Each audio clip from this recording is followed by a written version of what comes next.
السلام عليكم ورحمة الله تعالى وبركاته. ومركلي ولكن محمد waxaan marinayaa dhamaantiin aad u fiicantiin annaga sidoo kale aad baan u nahay waxaan leeyahay dhamaantiin aqoonta sharafta qaayaha iyo qiimaha badan oo barteeda ku xiran Facebook iyo YouTube-kayga waxaan leeyahay subscribe iyo like iyo share inta saar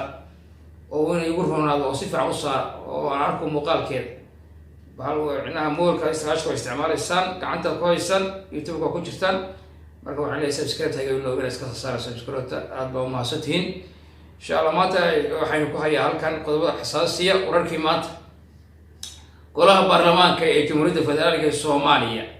maanta 13 senator ay codeeyeen 142 xildhibaan xaq miyaamsu xaq daro galmudug iyo Puntland oo geedkii nabadda ku beeray magaalada Gaalkacyo xildhibaan Filipina waxa bedelay xildhibaan ku istaag oo taqayminaha maanta shaqada caalamka ka soo muuqday qodobka ugu dambeeyana ayo micnaha warkeena wuxuu noqon doonaa mucaaradkii dowladda micnaha ka soo horjeeday badankood madaxweyne farmaajo iyo tiimkiisa nabadda nolol ugu mahadceliyay maqaamka 13 senator ee gobolka Banaadir uu helay madaxweynaha oo hadda koor micnaha kaga dhawaaqay inuu maqaam matalaad uu helo gobolka Banaadir waxa ka mid ah xildhibaanadii maanta madaxweynaha uu mahadceliyay xildhibaan Cusable qodobka ugu dambeeyay warkan ku soo qaadan doonaa barnaamijka ciyaaraha Barcelona oo lagu hal qabtay waa la saxday inuu ku laabanay shacabka baarlamaanka Jamhuuriyadda Federaalka ee Soomaaliya maanta wuxuu cod aqlabiyad leh oo 140 iyo siyaada ku asxay 13 senator inuu yeesho gobolka Banaadir isagoo maqaamkiisu maqaayadana waxa loo asxay 13 senator 13 senator see loo qaybsanaya 4.5 miya mise waa si kale waa arki doona si loo qaybsado 13 senator ma yara waxa waa in ka badan intay haystaan Somaliland iyo Puntland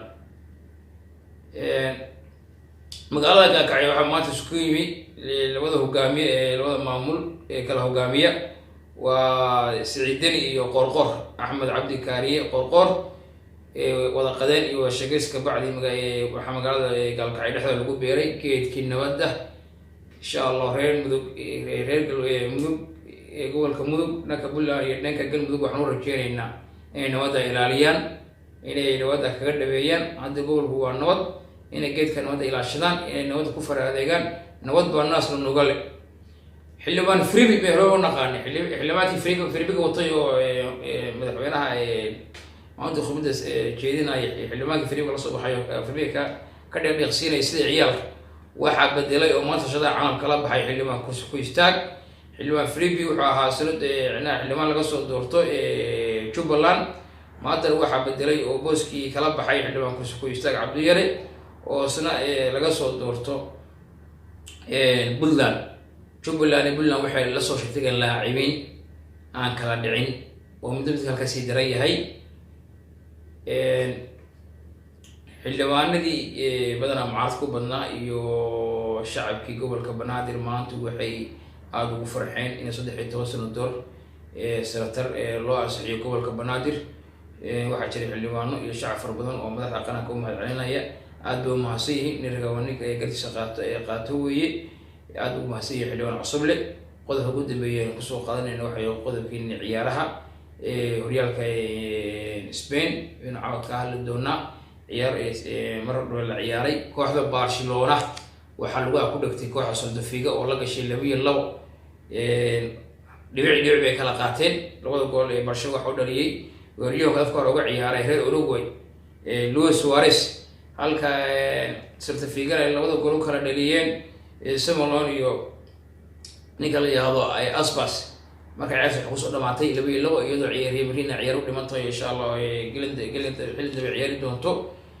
marka Barcelona waxa ka shay bareeyo haddii Real badisana halka ku qoonasta oo xiriir ku qoonada tan laba dhibcood oo saafiya marka qodobka ugu dambeeyay oo cinaha wararkeena waa intaas oo ha saaxiibada muuqaalka soo gaaro subscribe iyo like share minna ka iloobin si share garay subscribe taabo waxa qayb ku fadhido male والسلام السلام عليكم ورحمة الله تعالى وبركاته وإنه يوم مركله إن شاء الله إليك بالله تعالى.